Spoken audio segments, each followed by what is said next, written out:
Okay, hello everyone, and welcome back to this tutorial series on theory of computation. In this video, we'll be focusing on the notion of minimal DFAs. So, what do we mean by a minimal DFA? Well, so far, when we've talked about DFAs, let's call them M, we've denoted them as a five-tuple, which consists of a set of states, an alphabet, a transition function, an initial state, and a set of final states. Okay, and we said that DFAs, M, are language acceptors. Acceptors.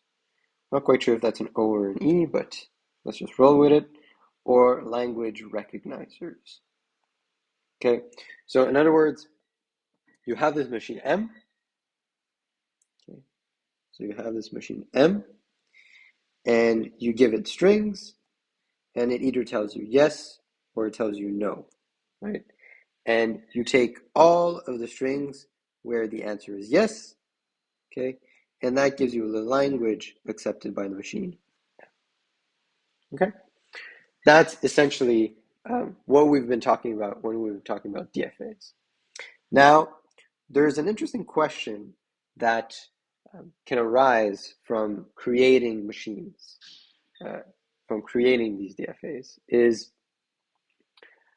when we have a DFA M with a certain number of states, are we certain that this is the simplest, quote unquote, simplest machine that accepts this language? So when we build the DFA M such that L of M equals L, where L is some language we want to accept,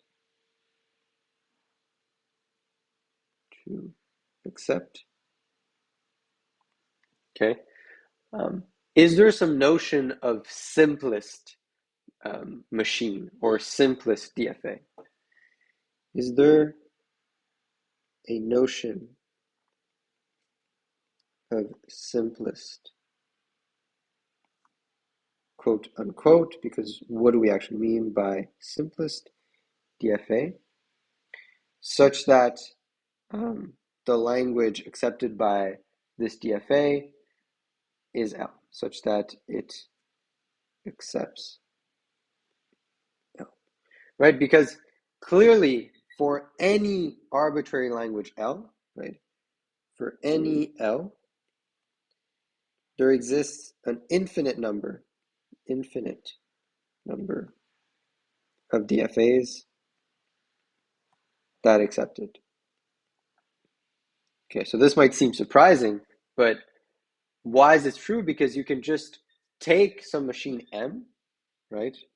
So imagine this is some machine M that accepts some language L, okay? You can create another machine that accepts the same language by maybe just adding some state that doesn't do anything, right?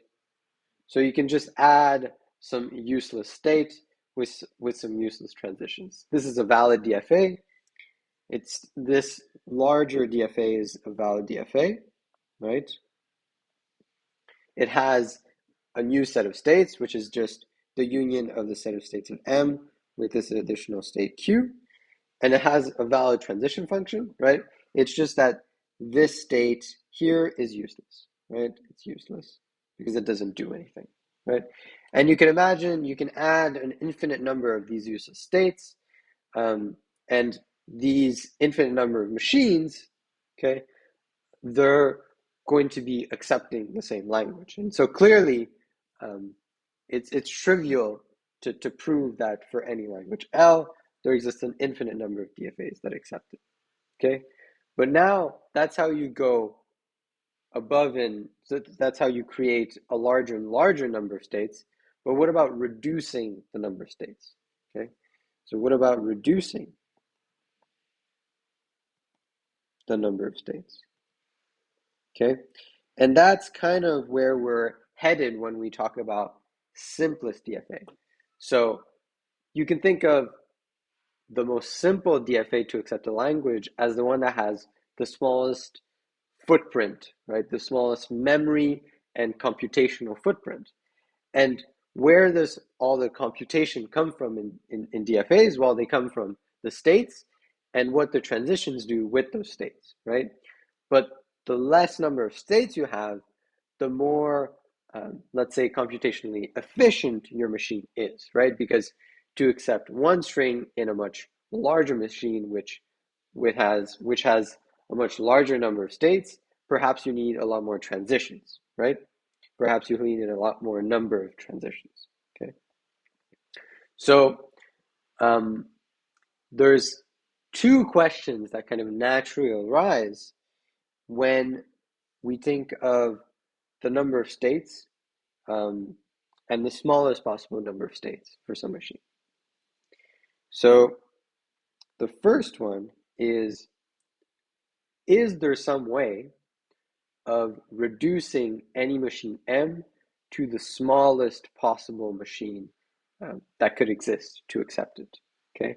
So can we take a machine M and reduce it so that we create a new machine, a new M hat with the smallest possible number of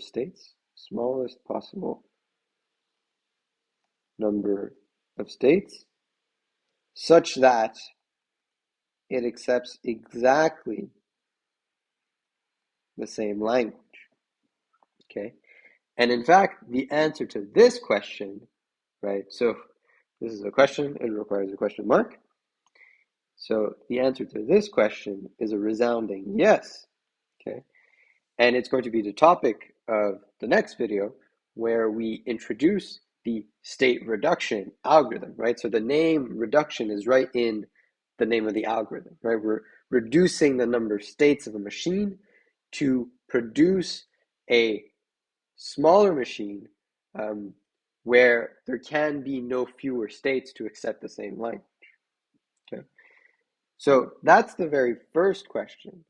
Now the other question is, for the smallest possible number of states, right? So for the smallest possible number of states,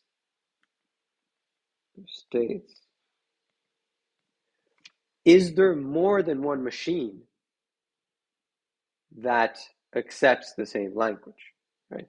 So what we're asking here is the minimal DFA, right? So minimal, we mean the machine that has the smallest possible number of states such that it can accept some language. Is it unique? So for the smallest possible number of states, i.e. for the minimal DFA, so when we're referring, so for a minimal DFA, is there more than one, right? So for the smallest possible number of states, i.e. for a or the minimal DFA, we don't really know yet, right? Is it unique? So in other words, the output of this algorithm, right? So you have some algorithm A, it's the state reduction algorithm. So this is the state reduction algorithm, which takes some machine M, right? This is a DFA M, and then outputs a equivalent machine M hat, another DFA, right? But no other machine can have a smaller number of states than M hat, right? So we have built this M hat, okay, but can there be more than one, right? So depending on what machine we started with that accepted L, could we have gotten a different M hat, okay?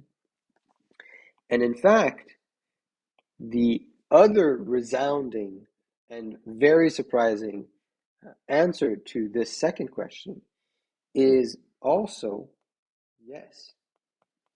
And this is very surprising. Because what it means is that given any machine M, right? So remember, for any language L, there's an infinite number of DFAs that accept it. So for this infinite set of machines, right? So if we call this set S of L, right? Where S of L is the set of machines, okay? So it's the set of DFAs M such that the language accepted by M is L. So this is an infinite set, but once we apply the state reduction algorithm to any of these machines, we always map, and this is a phenomenal result, really. We always map to a singular, unique DFA, minimal DFA, okay? And so this stunning result is actually the consequence of the Myhill-Nerode theorem, okay? Which will be discussed in some other sets of videos. But for the upcoming videos, we'll be discussing the first question, which is actually the algorithm for converting any machine to its minimal equivalent, right? So we're going to show the algorithm that does this thing, right? That does this arrow, okay? But this isn't going to prove, right? By no means is this going to prove that the output of this guy, the output of this algorithm is unique for all the elements in this set. We need a whole other set of definitions and a whole other setup to use the Myhill-Nerode theorem to prove that result, okay? But that's what we're going to be doing in subsequent videos. In the next video, we'll be looking at the state reduction algorithm. So I just want to make a quick errata here. When I said for any language L here, I definitely did mean for any regular language, okay? Otherwise, this wouldn't make any sense, okay? So just a small note at the end that when I said for any language L, I meant for any regular language L.